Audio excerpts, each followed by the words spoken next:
Hello दोस्तों, आप सभी कैसे हैं। आशा करता हूं कि आप सभी स्वस्थ होंगे। दोस्तों, आज इस वीडियो में हम लेकर आए हैं कि दोस्तों, आज इस वीडियो में हम लेकर आए हैं कि CISF ने यहाँ पर बम्पर वैकेंसीज निकाली हैं कांस्टेबल ड्राइवर और कांस्टेबल पंप ऑपरेटर के लिए। ये वैकेंसीज कितनी है, क्या क्या क्वालिफिकेशन आपसे मांगी गई है, कितनी देर तक आप इसे जमा करा सकते हैं, कब इसका ऑनलाइन एप्लीकेशन शुरू होगा, कितना फीस देना है, तो ये सारी चीजें इस वीडियो में हम डिस्कस करेंगे।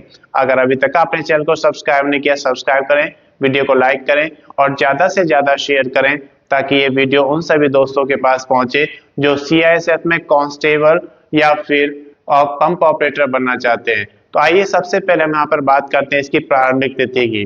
तो इसके ऑनलाइन एप्लीकेशन फॉर्म शुरू हो जाएंगे 3/2/2025 से, यानी कि 3 फरवरी 2025 से इसके ऑनलाइन एप्लीकेशन फॉर्म शुरू हो जाएंगे। अंतिम तिथि की अगर बात करें तो 4/3/2025 से 4 मार्च 2025 तक आप इसका एप्लीकेशन फॉर्म जमा करा सकते हैं। इसके बाद बात करते हैं हम आवेदन शुल्क की। तो आवेदन शुल्क इसका 4/3/2025 तक आपको जमा करना है। किस कैटेगरी में कितना आवेदन शुल्क आपको देना है यहाँ पर देख सकते हैं। अगर आप general category, OBC, other backward caste में या फिर EWS इकोनॉमिकली वीक सेक्शन में आते हैं तो आपको 100 रुपए का एप्लीकेशन फीस देना होगा। अगर आप SC schedule caste, ST schedule tribes या फिर EMS यानी कि जिसे हम बोलते हैं ESM, जिसमें आप एक्स सर्विसमैन, अगर आप SC schedule caste, ST schedule tribes या फिर एक्स सर्विसमैन है तो आपको कोई आवेदन शुल्क यहाँ पर नहीं देना है। ये आवेदन शुल्क आप डेबिट कार्ड, क्रेडिट कार्ड या फिर नेट बैंकिंग के थ्रू जमा करा सकते हैं। आयु की अगर बात करें तो यहाँ पर 4/3/2025 को कैलकुलेट की जाएगी। आपकी आयु 21 वर्ष से 27 वर्ष तक होनी चाहिए। और अगर आप रिजर्व कैटेगरी में आते हैं या फिर आप एक्स सर्विसमैन है तो आपको आयु में छूट दी जाएगी। CISF ड्राइवर, कांस्टेबल या फिर कांस्टेबल ऑपरेटर का जो भी रूल है उसके अनुसार आपको छूट दी जाएगी। इसके बाद बात करते हैं योग्यता की। तो यहाँ पर 10th पास यानी कि मैट्रिक पास मांगा गया है। अगर आपने किसी भी रिकॉग्नाइज्ड यूनिवर्सिटी से 10th पास किया हुआ है तो आप इसके लिए एलिजिबल हैं और आप इसका फॉर्म फिल कर सकते हैं। इसके साथ साथ आपके पास ड्राइविंग लाइसेंस होना चाहिए, हैवी मोटर व्हीकल का या फिर ट्रांसपोर्ट व्हीकल का। अगर इनमें से किसी का भी आपके पास लाइसेंस है तो आप इसके लिए एलिजिबल हैं और फॉर्म फिल कर सकते हैं। इसके बाद बात करते हैं कुल पदों की संख्या की। तो 1124 पद यहाँ पे दिए गए हैं, जिनमें से कांस्टेबल ड्राइवर के 845 और पंप ऑपरेटर के 279 पद हैं। अगर PST और PET की बात करें, फिजिकली स्टैंडर्ड टेस्ट और फिजिकली एफिशिएंसी टेस्ट, यहाँ पर देखें ऊंचाई 167 सेंटीमीटर मांगा गया है, यानी कि आपकी ऊंचाई 167 सेंटीमीटर या उससे ज्यादा है तो आप उसके लिए एलिजिबल हैं और आप इसका फॉर्म फिल कर सकते हैं। सीना की बात करें, चेस्ट 80 से 85 सेंटीमीटर मांगा गया है, बिना फुलाई 80 सेंटीमीटर और फुलाने के बाद 85 सेंटीमीटर होना चाहिए। दौड़ जिसको हम रेस कहते हैं 800 मीटर मांगा गया है और 3 मिनट 15 सेकंड का समय आपको मिलेगा, उसके अंदर आपको ये दौड़ कंप्लीट करना होगा। लंबी कूद जिसे हम लॉन्ग जंप कहते हैं 11 फुट होना चाहिए, 3 बार का आपको यहाँ पर चांस दिया जाएगा। इसके बाद बात करते हैं ऊंची कूद जिसे हाई जंप कहते हैं, 3 फुट 6 इंच आपको हाई जंप करना है, इसके लिए भी आपको 3 चांस मिलेंगे। इसके बाद हम बात करते हैं जो कांस्टेबल ड्राइवर और पंप ऑपरेटर की वैकेंसी है, किस कैटेगरी में कितनी वैकेंसीज है यहाँ पर देख सकते हैं। कांस्टेबल ड्राइवर अनरिजर्व में 344, EWS के लिए 84, OBC के लिए 228, SC के लिए 126 और ST के लिए 63 दिया गया है। अगर पंप ऑपरेटर की बात करें तो अनरिजर्व के लिए 116, EWS के लिए 27, OBC के लिए 75, SC के लिए 41 और ST के लिए 20 दिया गया है। तो ये कैटेगरी वाइज यहाँ पर आपको दिखाया गया कि किस कैटेगरी में कितनी वैकेंसीज यहाँ पे दी गई हैं। इसके बाद हम बात करते हैं डॉक्यूमेंट्स की। तो जब भी आप कोई ऑनलाइन एप्लीकेशन फॉर्म जमा करते हैं तो उसमें कुछ डॉक्यूमेंट्स आपको अपलोड करने होते हैं, जैसे आपके एलिजिबिलिटी के डॉक्यूमेंट्स। यहाँ पर आपसे 10th पास मांगा गया है तो आपके पास 10th का सर्टिफिकेट होना चाहिए। इसके साथ साथ अगर आप किसी रिजर्व कैटेगरी में आते हैं तो उसका कास्ट सर्टिफिकेट आपके पास होना चाहिए। आप किस स्टेट में रहते हैं उसका डोमिसाइल सर्टिफिकेट आपके पास होना चाहिए और अगर आप एक्स सर्विसमैन हैं तो उसका सर्विस रिकॉर्ड आपके पास होना चाहिए। ये सारी डिटेल्स आपके पास स्कैन कॉपी में होनी चाहिए। इसके बाद हम बात करते हैं बेसिक डिटेल्स की। तो बेसिक डिटेल्स में आपको क्या करना होता है कि जब आप फॉर्म फिल करते हैं तो वहां पर कुछ बेसिक डिटेल्स आपको देनी होती है। जैसे कि आपको यहाँ पर देना होता है आपका डेट ऑफ बर्थ, आपका नेम, आपका परमानेंट एड्रेस, और मेलिंग एड्रेस अलग है तो वो भी देना है, और आपको क्वालिफिकेशन की डिटेल्स यहाँ पर देनी होती है। ये सारी डिटेल्स देने के बाद आप अपने डॉक्यूमेंट्स अपलोड करते हैं। उसके बाद आपको एक पासपोर्ट साइज फोटोग्राफ आपके पास रखना होता है जिसकी स्कैन कॉपी आपको रखना है। एक सिग्नेचर आपके पास होना चाहिए जिसे आप पेज पर सिग्नेचर करेंगे और उसकी भी स्कैन कॉपी रखना है। ये सारे डॉक्यूमेंट्स आपके अपलोड हो जाएंगे। उसके बाद आपको उसका प्रीव्यू चेक करना है। प्रीव्यू चेक करने से आपको एक फायदा मिलता है कि अगर कोई गलती आपसे होती है तो आप उसे सुधार सकते हैं। और प्रीव्यू चेक करने के बाद अगर आपको लगता है कि आपकी जो सारी एंट्रीज हैं वो सही हैं तो आप उसका फाइनल सबमिशन कर देंगे। और फाइनल सबमिशन के बाद क्या होगा, फिर आप उसका एक प्रिंट आउट निकालेंगे। प्रिंट आउट निकालने से एक बेनिफिट मिलता है कि जब भी आप इस भर्ती में आगे जाएंगे तो आपके पास एक रिकॉर्ड रहता है कि उस भर्ती में कौन कौन से डॉक्यूमेंट्स आपने अपलोड किए हैं, क्या क्या डॉक्यूमेंट्स आपको आगे रेडी रखने हैं। अगर इसकी अधिक जानकारी आपको लेना है तो अधिक जानकारी के लिए आप CISF का जो ऑफिशियल नोटिफिकेशन है उसे पढ़ेंगे तो आपको सारी जानकारी मिल जाएगी। कोस्ट गार्ड ने यहाँ पर नाविक की बम्पर वैकेंसीज निकाली है जिसका ऑनलाइन एप्लीकेशन कब से शुरू होगा, अंतिम तिथि क्या रहेगी, कितनी पोस्ट यहाँ पे निकाली गई हैं, एप्लीकेशन फीस कितना जमा करना होगा, कौन कौन से डॉक्यूमेंट्स आपको लगाने होंगे, ये सारा कुछ इस वीडियो में डिस्कस करेंगे। अगर अभी तक आपने चैनल को सब्सक्राइब नहीं किया सब्सक्राइब करें, वीडियो को लाइक करें और ज़्यादा से ज़्यादा शेयर करें ताकि ये वीडियो उन सभी दोस्तों के पास पहुंचे जो इंडियन कोस्ट गार्ड के थ्रू नाविक बनना चाहते हैं। तो आइए सबसे पहले बात करते हैं इसकी प्रारंभिक तिथि की।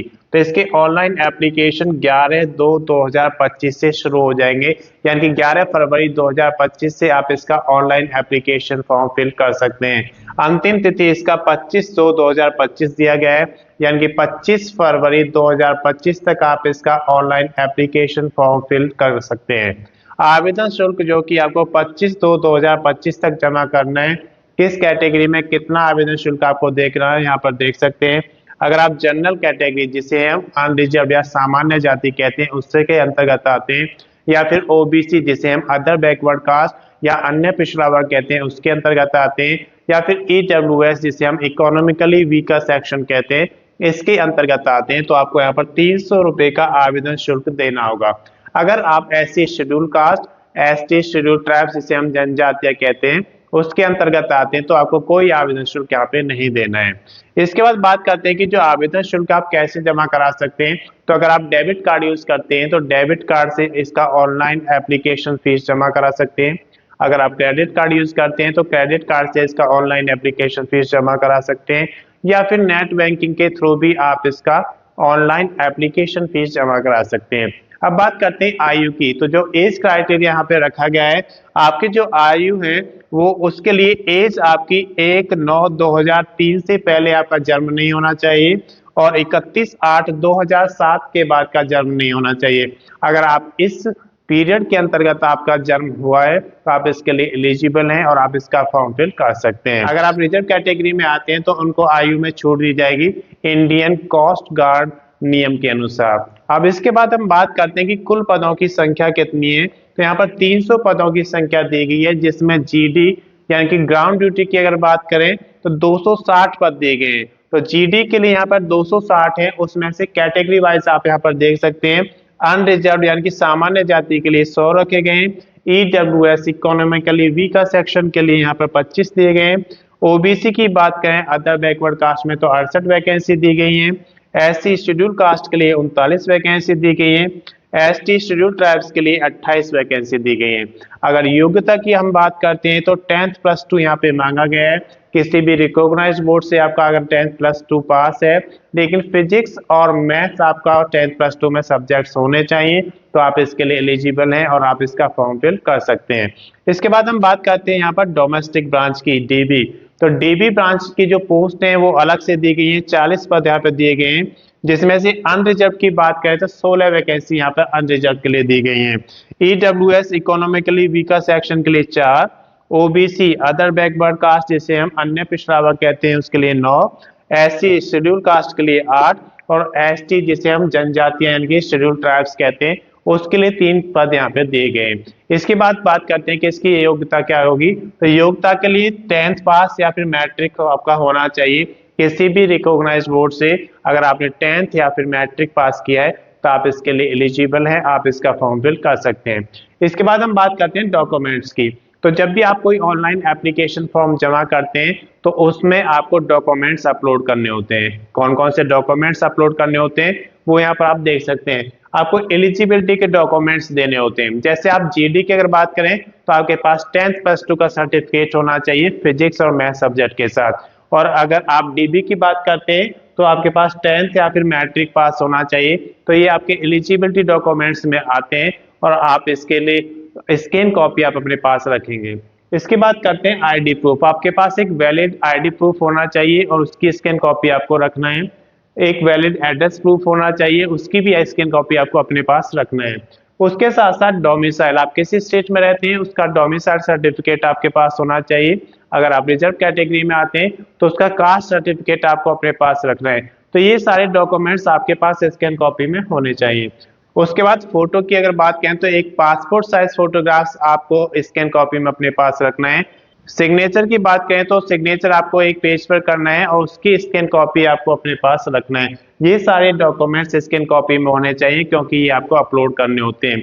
बेसिक डिटेल्स में आपके जब आप ऑनलाइन एप्लीकेशन फिल करते हैं तो उसमें आपको बेसिक डिटेल्स फिल करनी होती है, जैसे कि आपका नेम, फादर्स नेम, आपके डेट ऑफ बर्थ, आपका क्वालिफिकेशन, उसके साथ साथ आपको अपना परमानेंट एड्रेस देना होता है और अगर मेलिंग एड्रेस अलग है तो आप उसे भी उसमें फिल करते हैं। तो ये सारी चीजें आपको बेसिक डिटेल्स में देनी होती हैं। उसके बाद आपको डॉक्यूमेंट्स अपलोड करने होते हैं। जब ये डॉक्यूमेंट्स अपलोड हो जाते हैं उसके बाद आप फोटो और सिग्नेचर अपलोड करते हैं। जब सारी चीजें आपकी अपलोड हो जाएंगी तो उसके बाद आपको उसका प्रीव्यू चेक करना है। प्रीव्यू चेक करने से आपको एक बेनिफिट मिलता है कि अगर कोई गलती उसमें होती है तो आप उसे चेक कर लेते हैं और उसे सुधार सकते हैं। और अगर आपको प्रीव्यू चेक करने के बाद लगता है कि सारी एंट्रीज सही है तो आप उसका फाइनल सबमिशन कर देंगे। जब फाइनल सबमिशन हो जाएगा तो आप उसका प्रिंट आउट जरूर लें, क्योंकि प्रिंट आउट लेने से आपको एक बेनिफिट मिलता है। जैसे जैसे आप इस भर्ती में आगे बढ़ेंगे तो कौन कौन से डॉक्यूमेंट्स आपने अपलोड किए हैं वो सारा रिकॉर्ड आपके पास होता है। तो ये सब आपका प्रिंट आउट में मिल जाएगा। अगर इसकी अधिक जानकारी आपको लेना है तो आप इंडियन कोस्ट गार्ड के जो एडवर्टाइजमेंट नंबर 2/2025 है उसे पढ़ेंगे तो आपको सारी जानकारी इसमें मिल जाएगी। तो ये इंडियन कोस्ट गार्ड का जो नाविक का जीडी एग्जाम CGEPT 2/2025 के लिए एप्लीकेशन फॉर्म मांगे जा रहे हैं। अगर अभी तक आपने चैनल को सब्सक्राइब नहीं किया सब्सक्राइब करें, वीडियो को लाइक करें और ज़्यादा से ज़्यादा शेयर करें ताकि ये वीडियो उन सभी दोस्तों के पास पहुंचे जो इसमें पार्टिसिपेट करना चाहते हैं। धन्यवाद।